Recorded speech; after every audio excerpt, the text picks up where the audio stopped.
So I'd like to thank you for joining me today. I love Cherry Pie and the Kush Child, and so I'm super excited to have you on. I actually had Emmett on a couple of weeks ago. I did see this. I did see this, and I got instantly jealous, and hence I'm here. That's a joke. It's absolutely a joke. And so, for those who don't know who you are, can you please explain a little bit about yourself for those who don't know? Yeah. Oh boy. My name is Aidan Close. I play Scorpius Malfoy on the tour of Harry Potter and the Cursed Child. About myself, yeah, I'm new to this whole big leagues thing. So I'm basically just a boy who's been thrust on stage and then told um, to do justice to this character that means so much to so many people.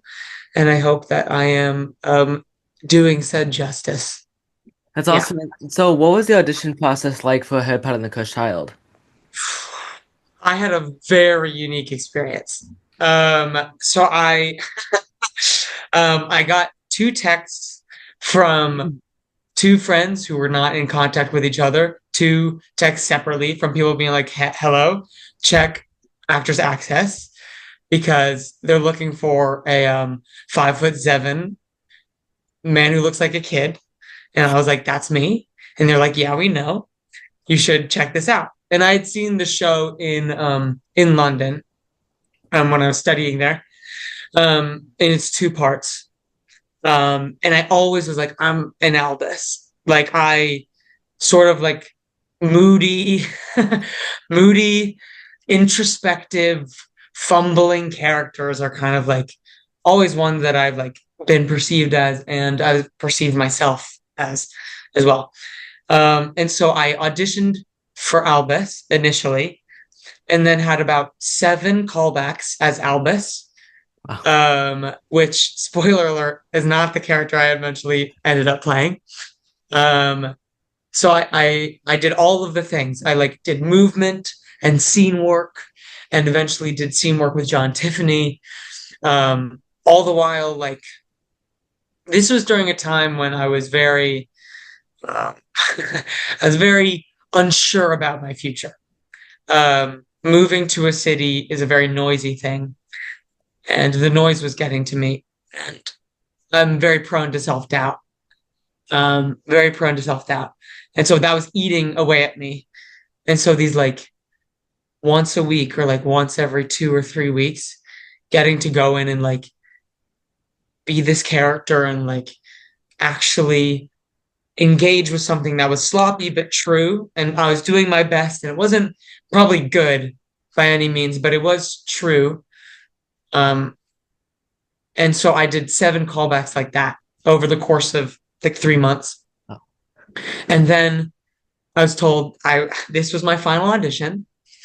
In a couple weeks, these after like the Christmas break, the holiday break, this is going to be your final callback. And I was like, wow, this is way farther than I thought I was going to get to, but that's okay. I'm just going to try my best and try not to psych myself out. Spoiler alert, I psyched myself out. I was so anxious. I was so scared. And yet I was also overcome with this sort of like numb ease where I was like, I'm so anxious. I'm just going to try my best. And it went okay. And I shook John Tiffany's hand and I was like, well, that was that. And then that night, I got an email saying, we would like for you to come back. It was Monday night. We'd like for you to come back early Wednesday morning to read for Scorpius. And you have a day to prepare this text. And I was like, okay, so they want me in sort of an understudy role, which is really exciting because I didn't know how yeah. these things worked. So I was like, okay, so that's very exciting, but my heart still hurts a little bit. And then I started reading Scorpius's text and preparing it. And the thing about I'm spending 2 years on your first question. The thing about Albus and Scorpius, and the thing I figured is that if they're best friends, that means they're opposite in some way. And like, even though I've seen the show, I've mainly been focusing on Albus. Yeah.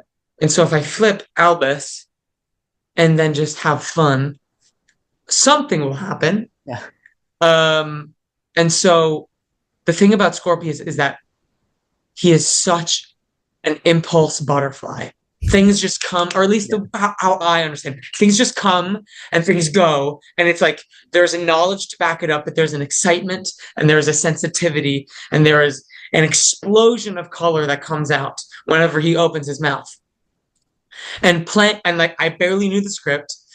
I like read it and analyzed it and I had it, but like all I had to do was kind of just open myself up and have fun. And they called me a few days later and they asked me which one I think I got. And I said, I don't want to play any of your games.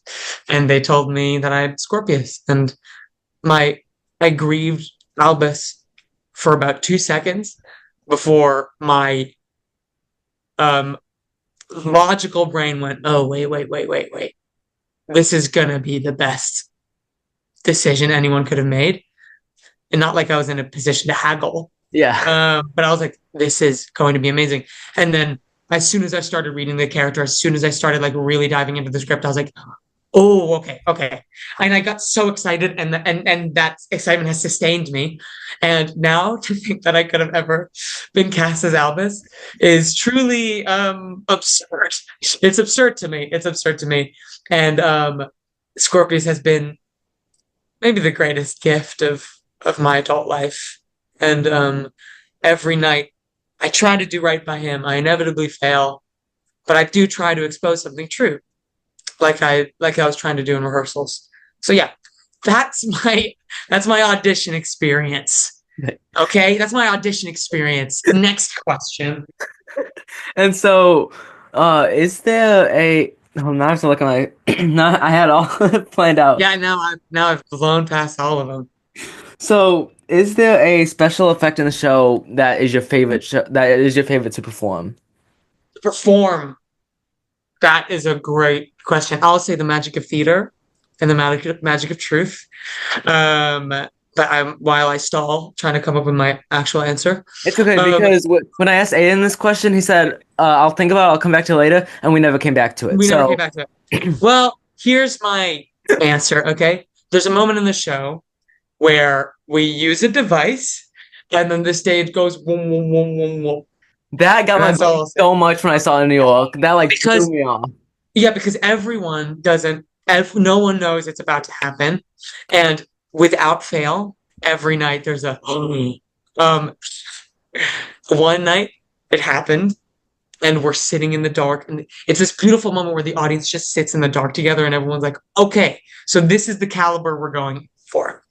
And one night I just heard a grown man go, yes. And that was my favorite moment. But it's always like, even if it's a like different crowds react differently. Like some crowds are like, oh my gosh, to all of the tricks, and some crowds are like, and most crowds are like engaged in the story and like and trying to like temper their reactions.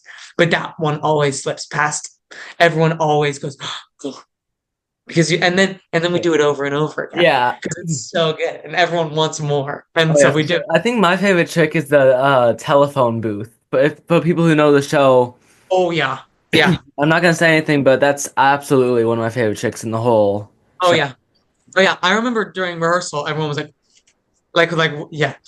Up until tech, a lot of people didn't know how that worked. This is awesome. Yeah, and so is there a part of the show that was cut for timing reasons that you wish was still in it compared to like the New York version or the London Yeah, performance? I So I come from a Shakespeare background, which is not probably what you thought my answer was going to start with. And so I'm like used to cut shows. I'm used to like really needing to like siphon the essence into a certain amount of time. And so I was like, okay, I always get sort of disappointed when I read the full story. So I was like, okay, I'm just because I know that people are going to read it and I know people are going to come in with their own suggestions. I'm going to be the person that comes in with this show. I've seen the show prior, but like it's faded with time. I mean, this show is the only Bible, for lack of a better term, Bible for me. And then Emmett started pitching stuff, and then other cast members started pitching stuff, and I went, that feels really not only important but really cool. There's an old scene that I've only heard about. I've seen it, but I my memory is like the worst. But like there's a marriage renewal that happens in the two-parter, I think, um, between Ron and Hermione. Um, and it's and in our show, it's just sort of um like a vow. But in that scene, it's like um it's like a renewal of that contract, especially through a relationship that like has been so tested by time in the play. Um, yeah, and then there's a bunch of like there's the scene between Draco and Scorpius in the second act, Yeah. where something goes down. That would have been very fun. Honestly, I really don't miss a lot. If it is, it's like a couple lines here and there. But like the streamline of this show kind of just like it knocks the arrow and then just lets it go. Yeah. And that's something I really love about it. Is like there's no time, just like in life, there's no time to dawdle. There's no time at all. And I remember like John Tiffany being like, we cut lines and then the scene still worked. And he was like, so what were we working on for half a decade when that still works? When the Yeah. scene is still what is unsaid is still so clear. So yeah, I would say there are moments where I'm like, this feels like it would be nice if we could have the time, but like this, what this show doesn't have is time, Oh which yeah. and what the characters don't have is time, and what and that's what makes the last two scenes so special to me. Yeah. That they're the only two scenes where like they're allowed to have time. Yeah. It's the only two scenes without a schedule, and that's so important to me. Yeah, that's Yeah, awesome. I think the only and it's mainly the same show compared to the Broadway one. Like you said, only a couple lines. Like nothing's majorly cut out. yeah, So I think that's like great because it still gives the audience an amazing show, even if yeah. they're not in New York. Yeah, yeah. That's the whole ball game. Is like we're taking this show around the world, or whoa. We're taking the show around the country, and like I don't know. I think people have an expectation of what that's going to be, and with the caliber of this cast, and with the caliber of the technicians that work on it, people are blown away, which is really special to me. Yeah. Yeah.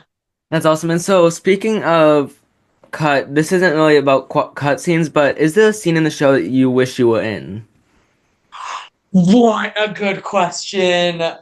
Oh, what a good question. Yes. Okay. So it became a running joke throughout the rehearsal process, that I wanted to be in Wand Dance. And so Wand Dance I is the love dance Wand that happens at the Dance. beginning of the show. Um, Scorpius has no business being in it, but I would pout. I would make my uh, disappointment in a very fictitious way known. And John would always be like, "You can be in Wand Dance," and I'd be like, "No, it's fine, it's fine." And I watch it every night. So I go, and I get there's a scene that happens right beforehand. I book it downstairs just to catch the end of it. Um, that's the scene that I wish I was in. And if any of the creators are listening, there's still time. There's still time, okay? There's still time. Yeah. So that's my answer. Thanks for picking at that scab. Speaking of scenes, we're gonna add on to that one. Okay. Uh, is there a scene that you wish you saw more of that was longer, maybe? Oh, um, I think the thing about theater and art, oh, what a pretentious way to start at anything. But I think I almost said the pretentious thing. The thing about theater and stories and why I think like fan fiction and these things and like fan theories and um imaginings that we've all sort of collectively like as a teenager I would just like all my favorite stories all I would do is like add on to them and like imagine what there would be. I think um the want usually stems from like the intent of like these characters only exist for a small amount of time. And especially with characters like Albus and Scorpius, especially for young people, like they mean a lot. Yeah. And I think we always want to see more of them because like what are the best episodes of any show? It's the beach episode. You know, it's like it's the one where we get to see them. And these kids aren't afforded that because because Albus gets this idea and then Scorpius goes along and then everything sort of unravels from there. Um, so I kind of like all of the scenes where they are. That being said, I think um the Umbridge. Good noise. Yeah, I could say that. Yeah. The Umbridge Scorpius scene at the top of Act One. I think I could go. I could go because On top Catherine of who Act plays Two. the top of Act Two. Thank you. That would be a crazy way to start the show. At the top of Act Two, Catherine who plays McGonagall and Umbridge, like going toe to toe with her every night is like the joy of my life, and I could do that forever. All the other scenes, I'm like, this feels like this is what these characters get, and that's the scene where I'm like, Scorpius could have a little worse time here. Yeah. Yeah, that's awesome. And so this next question, what advice do you have for younger people who want to pursue acting as a career? Oh, that's such a wonderful question. I think the simple answer is do it. Like do it. I think on all things growing I'm trying yeah, God.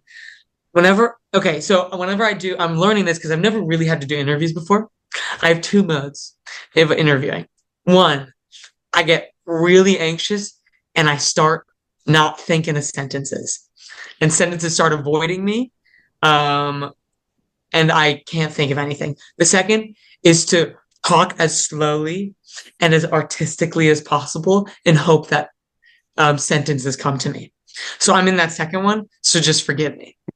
Um, oh God. Okay. Oh, now I'm spiraling now. Okay. Um, what was the exact phrasing of the question again? What advice do you have for younger people who want to be an actor Yeah, professionally? I think so. Here's my pretentious answer to that question. Um, do it. I think with growing up, you just do things and then you learn from them and then you understand them and then you learn that you just need to do it and then you need to understand it and that cycle just kind of goes. I really don't know what I'm doing. I have a bunch of hints, but they're all in a different language. And I have a bunch of like experience, but they all flee me as soon as I go on stage. All I know is that I need to keep doing it. So that's my real piece of advice. My fake piece of advice is this. Um, Acting is just embarrassing yourself and betraying yourself over and over and over again in front of a large amount of people. Um, it takes the most confidence in the world, yet it takes the most insecurity in the world. Um, and all we want to see on stage is human beings, is humans being human on stage, and human beings are embarrassing and flawed. And there's a phenomenon when you are walking downstairs and then you think there's one more, or like you aren't Yeah. aware that you're at the bottom, and you hit the bottom, and you're like, and your animal self like comes Yeah. out and bristles, and like you become truly yourself. Like if you stared into the eyes of that person at that moment, you would see exactly as they are. And I think we're all chasing that as actors, is like the barriers we have, even me in this interview, like I want to seem smart, I want to seem cool, I want to seem like I have it all together, but I also want to seem, I want to seem, I want to seem, I want to seem, I want to Yeah. seem. And on stage, we don't want to seem like Hamlet says, it's not seem, it is. Like it's we want to, even me using that quote was to seem a certain way. Like, Yeah. but on stage, all we want to do is be, And yet there are a million screaming megaphones in our ears going, do this, be cool, be hot, be cool. And like all you have to do is um be, and yet that is the hardest thing anyone can do. Yeah. And so I would say be the most embarrassing person in the room, have the most fun in the room, because you can't be embarrassing without having fun. Oh yeah. Because if you're embarrassed and you're not having fun, take it from me, you're going to shut down and you're going to build up more barriers. But if you're having fun and you trust the people you're with and you feel comfortable like trying this embarrassing idea, then that will read as true. And then you also need to have the confidence to do it. And that confidence, I don't think, is a puffing chest out sort of confidence. It's a sort of self knowledge and an understanding that you'll be okay. And with all of that, only a fraction of it will make it on stage. And we come back to just doing it. That's my answer. Do it. And how you do it is you embarrass yourself, you have fun while embarrassing yourself, and you have to have the confidence to embarrass yourself. And then when you're on stage, you're going to forget it anyway. And you're just going to say the words and hope that it sounds good. So, yeah, that's my answer. And so that wraps up the question portion. And so we have two parts left. We're going to be, for the first part, I have some rapid fire questions. And second part, I have the Okay. Harry Potter and the Cursed Child script here. Mhm. I'm going to do a little guess the line. Okay. Okay. Oh, okay. You're talking to the right person right now. All right, cool. Go for it. Go for it. Yeah. So for rapid fire, one, Mhm. what house are you in and why? Oh, Ravenclaw, because there's no other house that I would be in.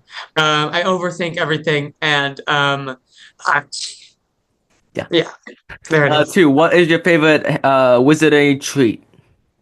Oh, I've never been to any of the theme parks or anything, but I did have to um research them because I say them in the show.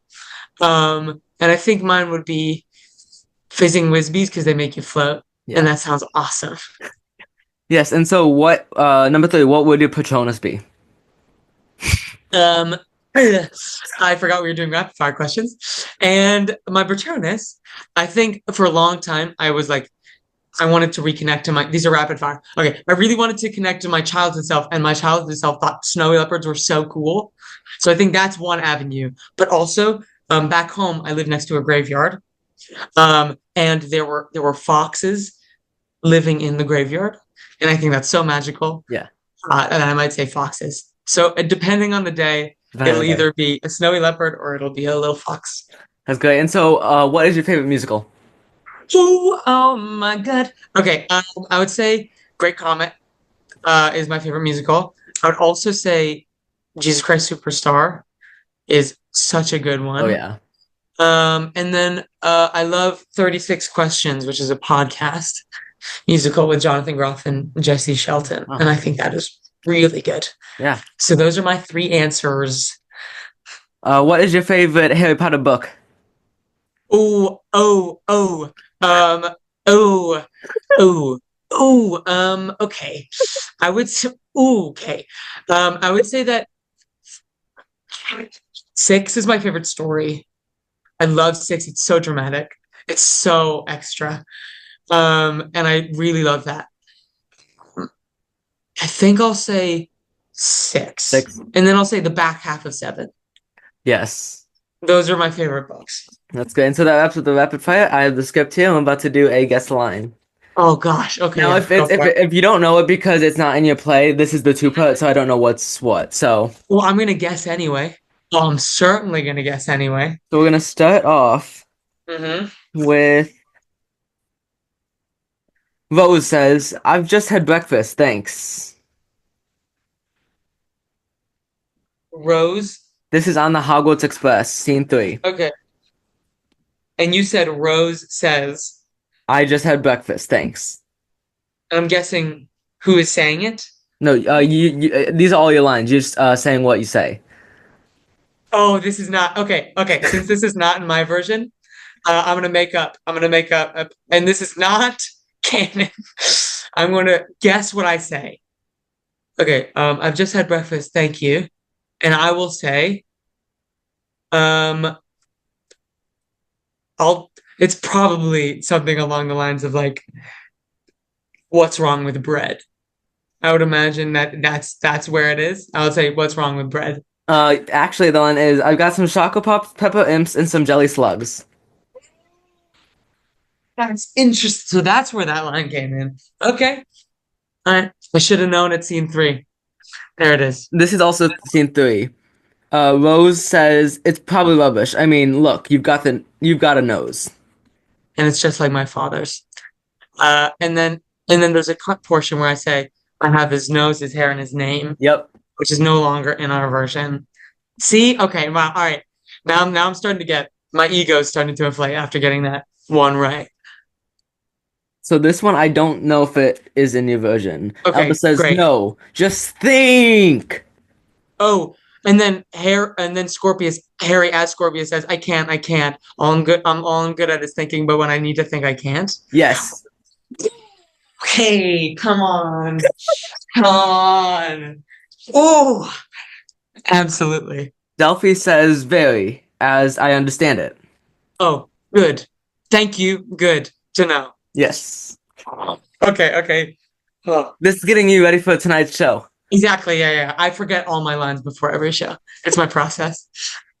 This one is uh Delphi as Hermione says, maybe if Mm. we could concentrate on the matter at hand. Oh, not in our version. All right, I'm gonna make something up. We could concentrate on the matters at hand. This is like the scene before the finale, Act One like ends. Oh, okay. Um, concentrate. Um, then Scorpio says, "Hands. You mean these?" And then he does a jazz square, and does little shaky hands, and then he does a backflip. And then he sings a high note, and then walks off stage. That's my guess. Was I close? He says, my point is, there's a reason we're friends, Albus. A reason we found each other, you know, and whatever that adventure is about. That's a much better answer than what I said. That's very sweet. And so we're gonna jump into act uh Mm, we're gonna jump into Act Two. fantastic. Let's see. Oh, here's one. Delphi says it's always 2 points with him, isn't it? Of course it won't. This is Hogwarts. They won't let damage happen to any of our champions.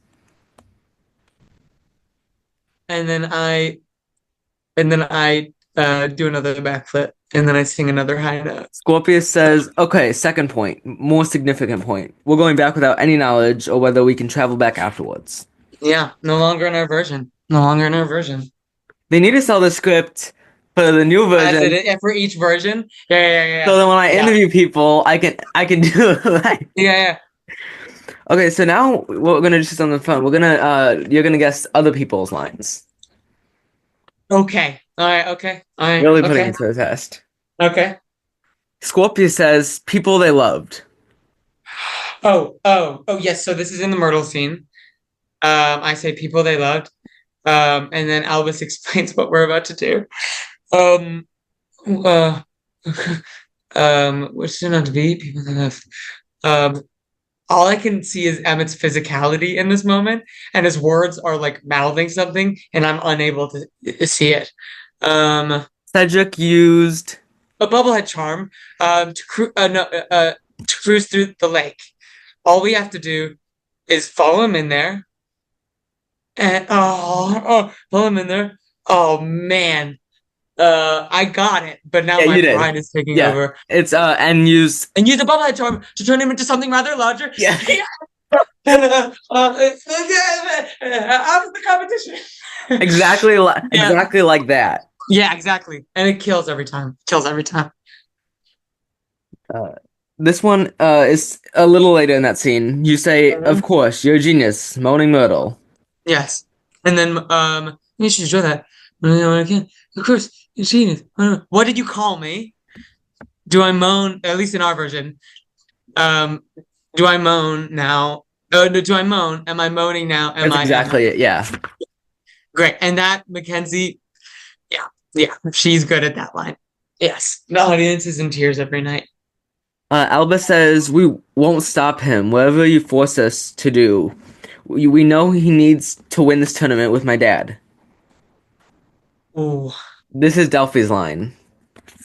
this is different in our version, but I'm guessing this is when Delphi goes, "I don't just want you to stop him. I want you to humiliate him." Yep, Okay, exactly. yeah. And so now, this one is at uh, Alba says, "And I'll try to be a better son. I know I'm not James, Dad, and I'll never be like you two."